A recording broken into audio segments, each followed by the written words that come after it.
Eu acho que tem uma enlouquecida nisso que eu fiz, né? Uma Pessoas que pensam na mobilização,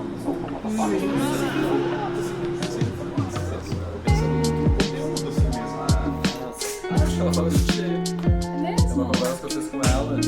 E aí eu começo a perguntar pra ela como é que ela entra na casa da curadoria, como é que ela, né?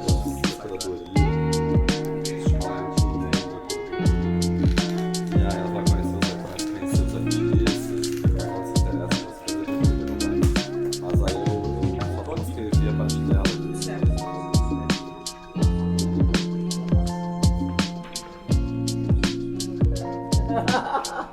armações por aí. É, armação. Mostraremos. Oi?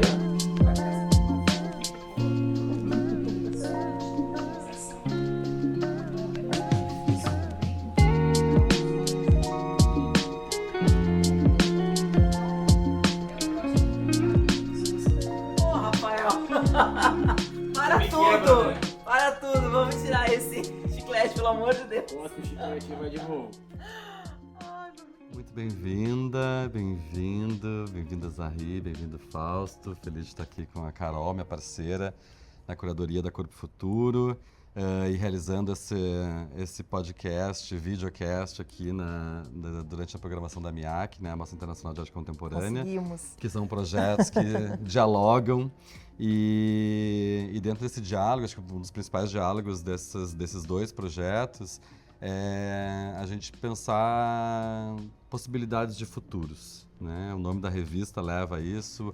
Um dos motes principais da MIAC é a questão de futuro, identidade, futuro através da arte.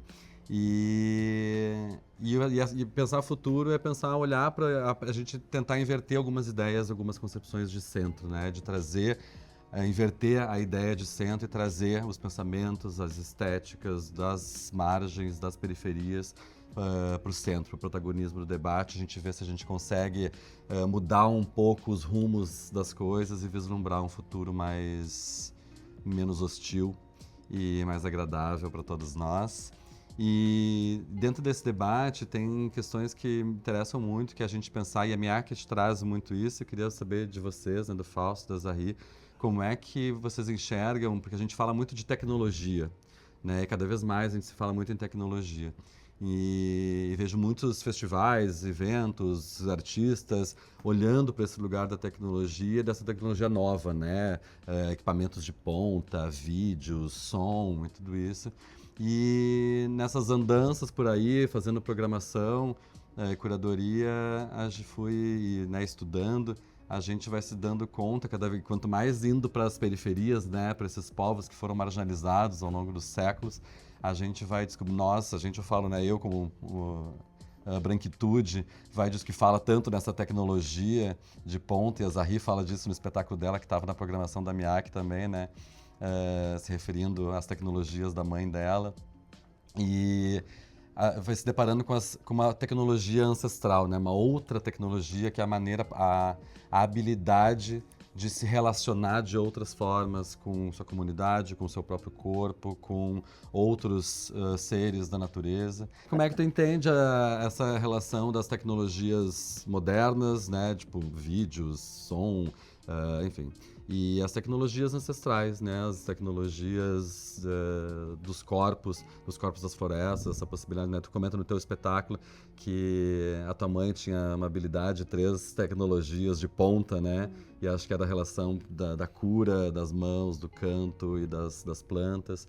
E, enfim, eu tenho ouvido muitos indígenas, os quilombolas, povos ribeirinhos, dessa tecnologia de se relacionar com as árvores, com os rios, de ouvir esses outros seres da natureza. Então, entender um pouco como é que tu traz essa tecnologia para os teus trabalhos dos vídeos, né, as coisas que tu produz como obra de arte contemporânea mesmo. Só complementando, é interessante que tu trouxe do espetáculo, que muitas das tecnologias novas propõem o que as tecnologias ancestrais já fazem, já nos aproximam, né? Acho que quando a gente pensa os dois em paralelo, também é isso, né? Sim. Pensar, poxa, mas a gente já faz isso. Os nossos antepassados já faziam isso, né? E parece que é uma super novidade. Mas aí fica à vontade. Bem colocado, porque justo eu ia falar sobre isso, que eu entendo que tecnologia ancestral e atual é uma coisa só, né?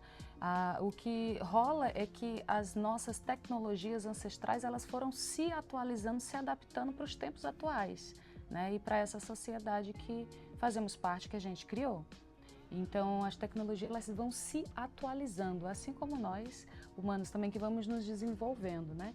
Eu sou uma pessoa que eu nasci numa reserva indígena, nasci numa aldeia, né? E então, quando eu venho para a cidade e eu vejo, sei lá, uma pessoa fazendo uma acupuntura, por exemplo, né? Acupuntura, por exemplo, tem povos indígenas que, para se curar, eles fazem riscos na pele, perfuram a pele. Então, isso nada mais é, a acupuntura nada mais é do que uma atualização de uma tecnologia que já existia, né? Então, os medicamentos que existem na farmácia são tecnologias que é uma atualização de tecnologias que, por exemplo, a minha mãe já usava. Minha mãe dominava o conhecimento das plantas, das ervas, né? A cura através das mãos, né? Que é através da massagem, descobrir o sexo de uma criança só com um toque, né? De fazer um parto ali natural, tudo isso são coisas que já existiam antes, né? Então, as tecnologias de hoje são as mesmas tecnologias de antes, atualizadas para os tempos de hoje. Então, eu entendo que eu tento trazer, através da minha arte, também essa atualização daquilo que, para mim, já era conhecido, já me pertencia, já fazia parte da minha vida e da minha identidade enquanto ser humano aqui, nessa sociedade, né? Então, o que eu busco é trazer uma conversa, um diálogo, né, daquilo que me foi entregue enquanto eu nasci, né, e também daquilo que me é entregue na cidade, no lugar onde eu vivo nos dias atuais, né? Então, eu estou sempre em negociação. Estou ali negociando, eu entendo que para eu fazer parte de determinados lugares e adentrar e fazer parte de determinadas discussões para pensar e repensar o nosso futuro, eu preciso negociar. Então, eu acredito muito que a minha arte, as coisas que eu venho fazendo, é muito uma negociação mesmo, uma conversa. E para ter uma conversa tete a tete no mesmo nível, eu preciso me adaptar, eu preciso me atualizar também, dominar essas ferramentas que são essas tecnologias de ponta dos dias atuais que já existiam. Então, eu trago dentro das minhas performances, por exemplo, eu sempre falo em Zhengueté, sempre tem um texto em Zhengueté. Nos meus trabalhos como atriz, sempre tem texto em Zhengueté. Eu tenho defendido, né, dizendo que o teatro e os povos indígenas sempre tiveram juntos, né? Os povos indígenas sempre dominaram a teatralidade, uma teatralidade genuína. Teatro não veio para o Brasil, veio uma nova linguagem teatral que dominou e colonizou esses povos que estavam aqui e impuseram uma nova forma de ser, né? Então, eu entendo que é isso. A tecnologia ela já está aí e a gente vai só atualizando ela, sempre existir. Bom, peguei a revista aqui, a nossa segunda edição, né, Fê? Que tem a colaboração do Fausto, que se conecta muito com o que tu trouxe. Ele fala sobre afrofuturismo, que é onde nós nos conectamos como pesquisadores, né, Fausto? Eu no design e o Fausto como na tecnologia. E o artigo dele é muito interessante, que propõe pensar um Ubuntu 2.0. Eu queria que tu falasse um pouquinho do teu artigo, da tua construção de artigo, e também complementando o que a Zahri trouxe dessas novas tecnologias, né? Fica à vontade, por favor. Perfeito. Obrigado, Carol. Belíssima lembrança dessa produção do artigo. Parceria com o Henrique André, que é também um querido amigo escritor, artista plástico, designer, né? Então, me traz muitas memórias positivas, né, dessa oportunidade que eu tive de escrever esse artigo aqui sobre o Ubuntu 2.0 para o corpo futuro. E escutando a Zahri, assim, teve dois pontos que eu já vinha batendo para mim e que apareceram na fala dela que marcaram muito para mim. O primeiro diz respeito à maneira como a tecnologia surge para nós na sociedade. Eu eu chego nas artes e chego no design a partir do lugar da tecnologia, principalmente da tecnologia da informação, né, da TI, né, como a gente costuma chamar, porque é o campo onde eu realmente coloco, né, a minha energia no meu dia a dia. Então eu sempre chego a partir desse lugar e eu faço questão de reforçar isso, porque obviamente eu me sinto convidado a esse debate, né, e não necessariamente pautando esse debate, porque é um lugar que eu realmente sou um entusiasta, mas um grande aprendiz acima de tudo.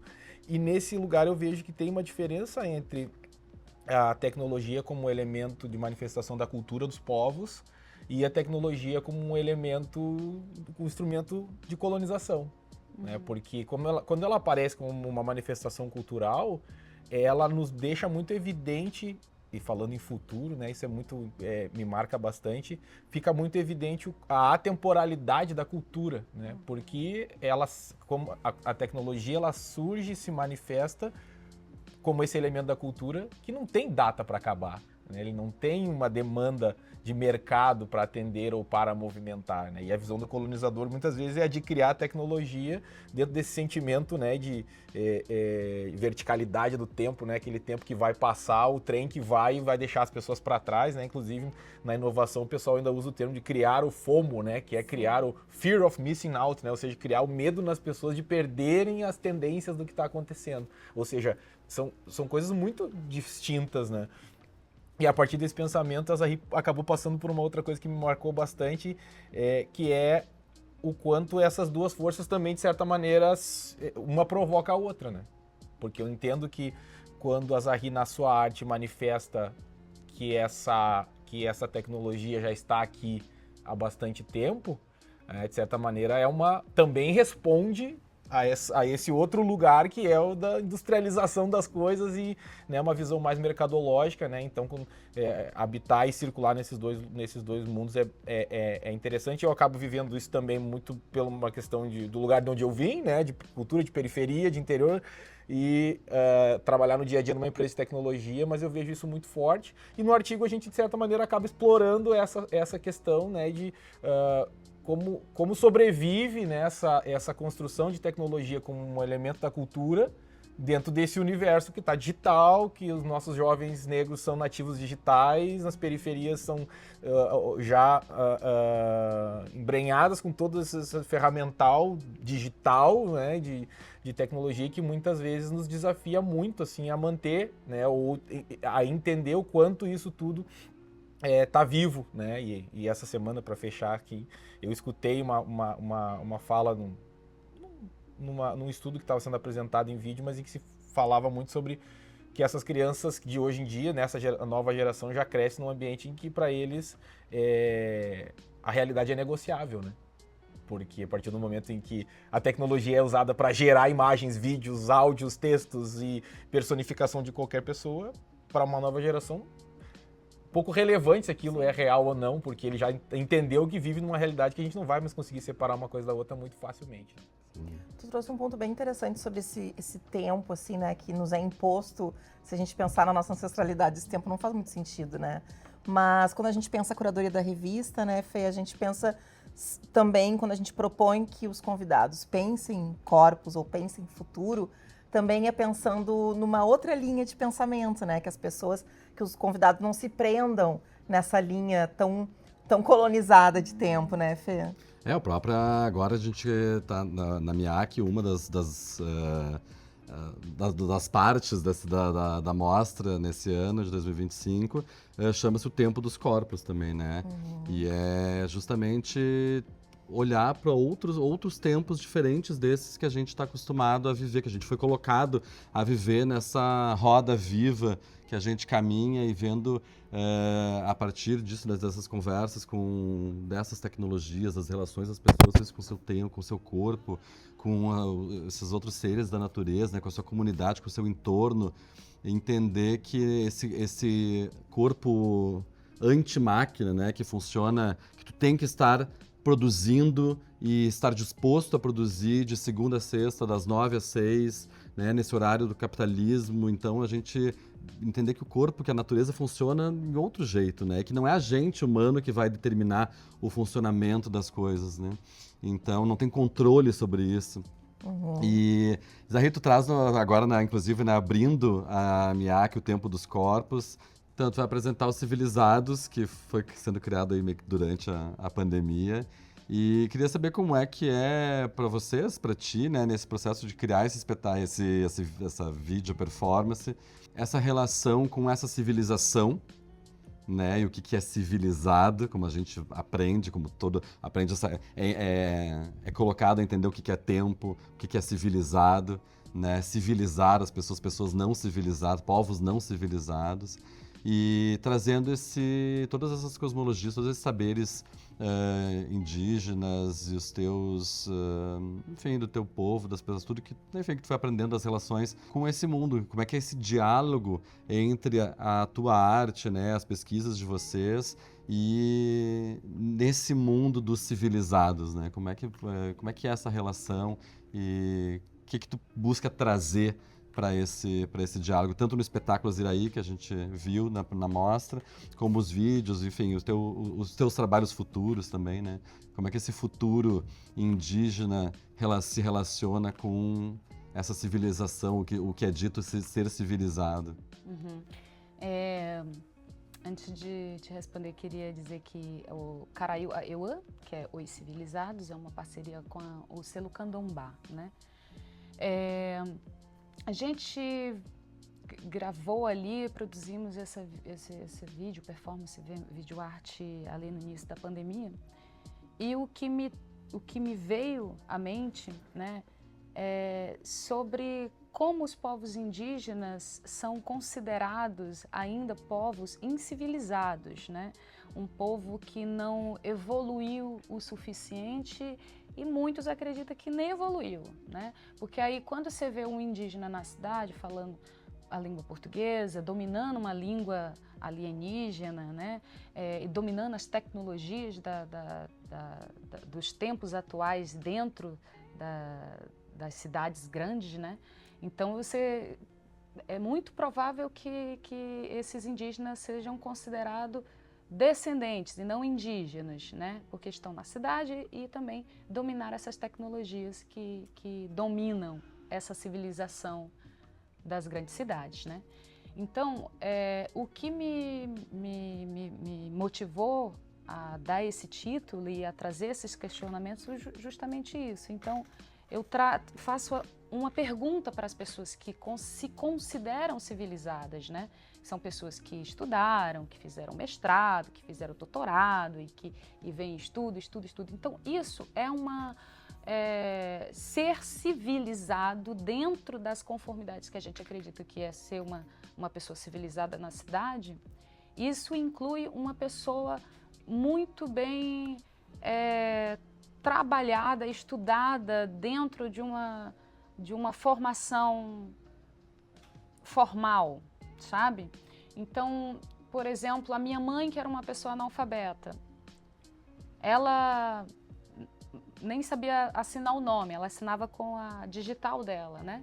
Então, assim, a minha mãe, que é uma pessoa considerada uma pajé suprema que significa o mais alto nível de espiritualidade que um pajé pode ter, né? Que domina todas as tecnologias daqueles povos ali para poder curar outras pessoas, que são conhecimento das plantas, o conhecimento do canto que a gente canta e das mãos.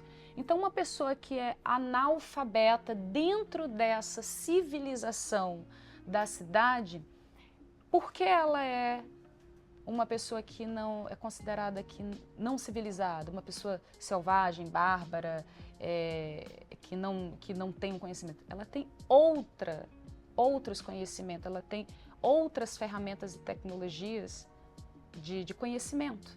Então, nós não somos incivilizados, nós somos outra civilização, né? Então, o Caraiu Euã é uma provocação sobre isso. As pessoas que, por algum motivo, se consideram mais inteligentes, mais soberanos, mais poderosos, mais inteligente de um modo geral, acha que outras formas de conhecimento, outras formas de educação são pessoas que não desenvolveram, que não são civilizadas ou que não têm Sabe que lembrei, te ouvindo agora, a Eliane Brum fala, ela foi morar em Altamira, né, quando ela começou a estudar, a cobrir sobre Belo Monte, da construção de Belo Monte no Rio Xingu. E ela vai para as margens lá do Rio Xingu para conhecer aqueles povos que foram retirados da onde nasceram, né, das suas terras, porque aquilo ali foi destruído, né? Poluído, destruído, o rio tomou conta das terras daquelas pessoas, porque com a barragem o rio subiu e tal. E houve um processo, no processo de construção de Belo Monte, vieram os civilizados, os brancos, no processo de construção daquilo, e conseguiram que vários daquelas pessoas ali assinassem termos, seja com identidade ou escrevendo mesmo, dizendo que eles estavam abrindo mão daquelas terras. Só que as pessoas nem sabiam o que elas estavam assinando. Elas chegou para elas de uma maneira tão impositiva e tão numa linguagem, numa língua que elas não dominam. E a Eliane fala uma coisa linda com elas, porque eles não são alfabetizados em português, eles são alfabetizados em rio. Porque eles são povos ribeirinhos e de rio eles entendem muito. Eles entendem a tecnologia, a linguagem, o tempo do rio, a relação dele com o rio, deles com o rio, com as árvores, com todos os movimentos das coisas. Então, achei tão bonito te ouvindo falar isso. Eles não são alfabetizados em português, eles são alfabetizados em rio, né? Quando a gente fala em povos civilizados, né, a gente lembra muito da colonização, né, do que tu trouxeste sobre povos que existem em outro lugar, né, com outro conhecimento, né, com outro tempo. No caso da nossa ancestralidade, né, da negritude, a gente traz isso muito para o presente, né, porque ainda somos considerados no ambiente urbano não civilizados. Isso se retrata na violência policial, na subjugação intelectual, né, as nossas solidões acadêmicas, né, que a gente sempre conversa muito sobre isso, é também um lugar que nos consideram não civilizados, né? O questionamento das nossas propostas de pesquisa que traz a negritude com o questionamento que eu ouvi na minha banca, tu deve ter ouvido também no teu processo de pós-graduação. Esse assunto não é para o design, esse assunto não é para a tecnologia. Isso, o que é isso se não nos tratar como não civilizados? Né? Eu queria que tu, Fausto, trouxesse também da tua experiência, não só profissional, mas também pessoal, se tu te sentir à vontade, esse lugar de não civilizado como um corpo negro dentro do centro urbano. Perfeito, acho fantástico porque é muito interessante ouvir a Zahri contar a partir da experiência, da vivência, da cultura, né, do local de onde ela vem, e a gente que viveu essa questão tão dramática da diáspora que rompeu um vínculo com a nossa regionalidade, com o nosso local de origem, né, como civilização. E aí a gente acaba não vivendo de maneira tão forte ou tão presente essa questão de poder olhar e dizer: eu pertenço a essa civilização e é uma civilização diferente da civilização do colonizador. Né? A população negra não tem essa escolha, ela está ali, eu pertenço a esse lugar e por algum motivo eu sou entendido como não civilizado dentro desse ambiente. Eu não lugar. Exato, eu vivo esse não lugar, né? E que hoje a gente ainda fala da periferia como a construção desses lugares, né? E obviamente é importante a gente mencionar, obviamente, toda a formação dos quilombos pelo Brasil todo, em centenas de anos que isso tudo aconteceu, mas foi a criação de espaços muito mais de sobrevivência do que como espaços originais de manifestação dessa cultura, né? E a periferia também tem isso, o não lugar, ele sempre é, de certa maneira, vívido para nós, né? E quando a gente olha para a academia e tem uma carreira acadêmica ou trabalhar em empresas e desenvolver uma carreira profissional, coisas dessa natureza, para a população negra isso é muito manifesto como uma maneira de a gente manifestar nossa existência como potência também, dizer eu sou capaz de ocupar esses lugares. Né? Então é diferente, né? E eu acho bonito a gente poder perceber essas diferenças, e para mim é uma percepção bem imediata aqui na nossa conversa, mas dentro do mundo acadêmico, várias vezes eu passei por essa situação, porque eu tive bastante vivência nesse mundo universitário, estudando mestrado, doutorado, enfim, estou fazendo pós-doutorado agora, mas dentro desse lugar de do modelo da pesquisa acadêmica e tal, em que muitas vezes, né, você quer, né, continua a gente, apesar de estar lá muitos anos nesse mundo, você quer fazer o teu corre, entendeu? Você quer usar uma outra maneira de ler o mundo, que é a maneira genuína da qual a gente faz essa leitura, mas muitas vezes esse ambiente, ele é bastante hermético a essas abordagens, ele não quer receber esse tipo de abordagem, porque ele não entende. Ele não quer. Essa é uma frase ótima. Não é não sei como que eu faço. Não quer. Se em 2025 a gente está num país que mais da metade da população é negra, em que os povos indígenas ainda são massacrados, ainda são excluídos, ainda são assassinados e com o seu ambiente, né, dizimado, né, e sendo exprimido ali, é porque não querem. Não dá mais tempo para dizer não sei, como que eu faço, me ajuda. Aí faz uma oficininha, faz uma consultoriazinha. Não dá, é porque não nos querem nesse lugar. Quando a gente pensa curadoria, né, Fê, a gente pensa muito nisso, né, de trazer conhecimento acadêmico, conhecimento popular, conhecimento ancestral, justamente por isso, né, pra gente pensar todos os lugares. E né? pega a tecnologia, ela carrega a tecnologia da informação, né, que hoje virou sinônimo da palavra tecnologia, mas eu faço questão de dizer a tecnologia da informação, ela se baseia num conhecimento que é o da lógica. Né? Então ele é muito usado na lógica, e a lógica ele é um instrumento que também é usado lá na filosofia, né? Então toda a construção da argumentação do pensamento lógico também dá embasamento para a lógica matemática que é usada na computação. E as duas, muitas vezes, vivem esse cenário de construir um raciocínio, construir um encadeamento de coisas que vão levar a um lugar. Né? E eu levei muito tempo para me dar conta de como alguém que é da área da computação, o quanto a lógica é um instrumento de colonização muito forte, né? Porque em várias civilizações onde o conhecimento, por exemplo, é transmitido de maneira oral, o livro é um instrumento de colonização, a partir do momento em que as populações conseguem dominar as outras por colocar no papel, enfim, manifestar, né, o vírus da sua linguagem se espalhando em outras civilizações de uma maneira muito mais forte do que a linguagem verbal, porque ela, obviamente, ela é uma tecnologia que atende à cultura desses povos, né? E não é uma tecnologia feita para industrializar qualquer tipo de pensamento. A imprensa que vai gerar isso em escala industrial, né? E levando a lógica como uma ferramenta que vai acabar fazendo as pessoas mudar de ideia por conta de uma boa argumentação que foi construída e não necessariamente por um fator efetivo de que aquilo realmente dialoga com os valores ou tocou o coração das pessoas. Não, eu fui convencido pela argumentação lógica, então essa pessoa está certa, ganhou a discussão, né? Então, no mundo acadêmico, a gente acaba vivendo com isso o tempo todo e muitas vezes acaba negociando quais batalhas a gente vai querer entrar, porque geralmente somos pessoas solitárias, pessoas negras solitárias dentro desses ambientes também, né?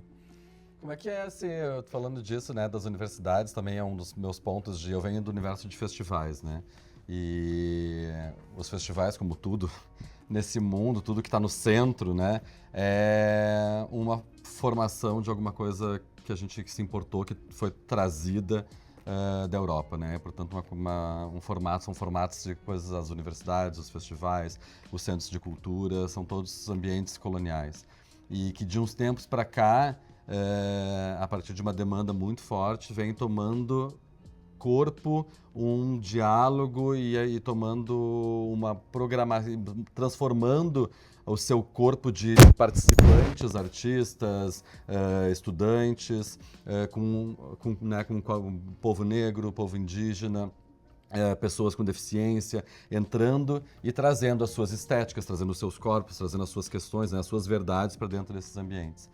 E a revista é uma questão que se propõe muito a isso, né? Foi um projeto que eu criei, imediatamente convidei a Carol também, para eu entender como é que a gente ia fazer uma programação mais verdadeira também, né? Partindo da curadoria e não só eu aqui, né, um homem branco pensando nessa programação. Então os diálogos, as trocas que a gente tem nos debates de curadoria são super importantes. Mas eu queria, vocês que colaboram com festivais, com universidades, né?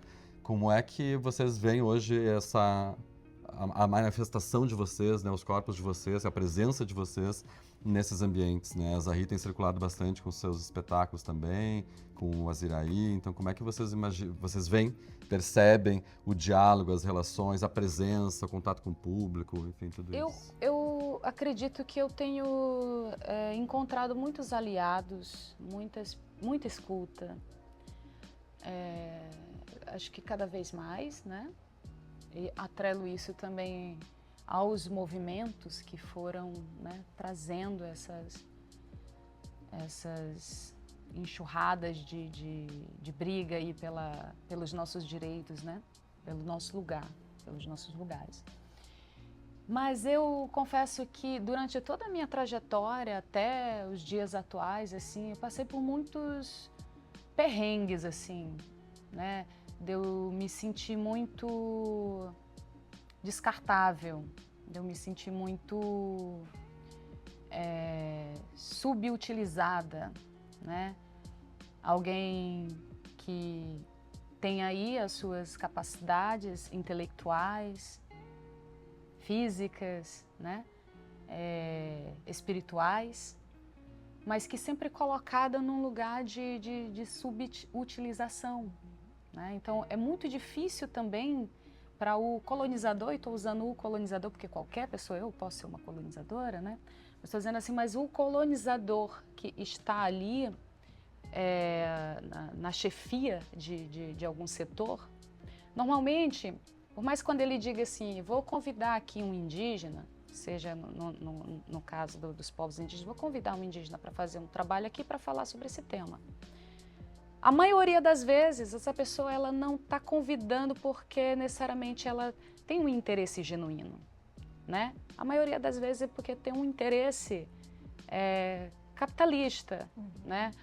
E ela está sendo obrigada a fazer isso porque nos dias atuais, no momento atual em que a gente vive, não dá mais para não incluir as minorias, né, que são a maioria. Então, eu entendo também que subestimam muito os povos indígenas, né?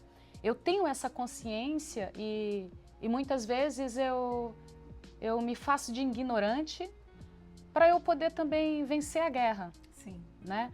Para eu poder também entender como funciona o jogo, para eu poder estar apta a jogar aquele jogo e chegar ao ponto de vencer aquele jogo também, né? Mas que fique claro também que os povos indígenas é um povo muito inteligente, é um povo que sobreviveu a anos de colonização, né?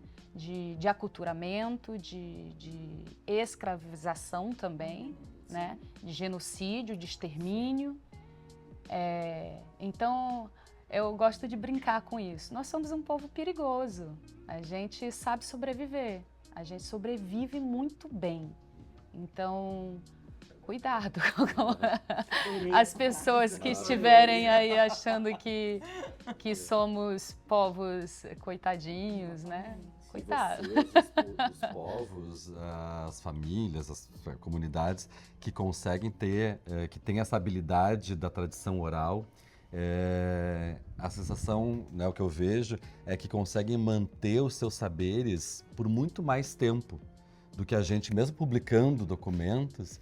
Eu sinto muito isso, assim, eu tenho uma foto falando disso, né, da inteligência e da habilidade disso. Quando a gente fez um projeto, ainda no Porto Alegre Cena com o Ailton Krenak, ele teve em Porto Alegre, e ele participou de diversos encontros, e a gente fez um espetáculo, montamos um espetáculo com ele, que foi super bonito e tal, e depois, no teatro, claro, o Krenak já era muito conhecido, e foram vários intelectuais assistir ao espetáculo e tal, e no final chegou um intelectual e perguntou para ele, eu estava do lado, e ele perguntou para ele, mas Ailton, há quanto tempo tu vem, né, desenvolvendo esse teu pensamento, esse teu saber?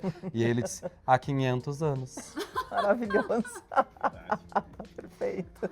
E as civilizações aqui, às vezes mais, né? 1000 anos, 2000 anos, né? Enfim, em alguns lugares isso é muito manifesto, né? E aqui no Brasil a gente não honra essa tradição, né? Esse saber, esse conhecimento, infelizmente, né? E quando fala sobre os festivais, nossa, não podia me sentir melhor representado pela fala da Zahria em relação a esses convites, porque eu também várias vezes fui convidado e nitidamente eu senti que precisa de uma pessoa preta para falar no evento aqui e tem que ser você. E aí quando muitas vezes me perguntaram, mas tem indicação de alguém para falar de tal assunto, e obviamente eu sempre vou fazer questão de indicar pessoas negras para falar, e eles não, a gente vai avaliar aqui e tal, já dá para perceber que, um preto a gente já tem, agora temos que trazer... Exatamente, e isso é bem marcante, assim, sabe, em relação ao momento que eu vejo hoje. Talvez isso vá mudar, mas em relação à população negra, uma coisa que para mim é muito manifesta é que não há uma separação tão grande das discussões, dos saberes, da vivência da cultura. Né? E como é que eu posso exemplificar isso? Né? A gente aprende na roda de samba, a gente aprende, discute negócios na roda de capoeira, no terreiro de candomblé, nas casas de batuque. A cultura da população negra não dissocia isso muito fácil esse é um festival para discutir esses assuntos e pautar essas determinadas discussões. E aí você, de certa maneira, isola as outras questões para discutir aquela pauta e, sei lá, na final vai ter uma manifestação musical, um artista vai tocar uma música. E a população negra não vive essa realidade, não é assim que funciona. Você vai viver isso tudo ao mesmo tempo, né? Então, o Brasil até hoje não entendeu o carnaval como um tesouro da cultura nacional, entendeu? O carnaval como uma das maiores festas do mundo e que a gente faz essa festa para receber os turistas, né? Então, ou seja, a gente ainda não se deu conta de que a gente vive a nossa cultura dessa maneira, porque os festivais muitas vezes eles são criados quase como se fossem uma grande vitrine da curadoria, ou seja, eu separei esse assunto, essas e essas pessoas e coloquei na vitrine para que as pessoas vejam, né? E digamos assim, é um exercício forte de entendimento para quem vem de outra cultura, entender que cada coisa tem o seu momento. Não, agora não é hora de...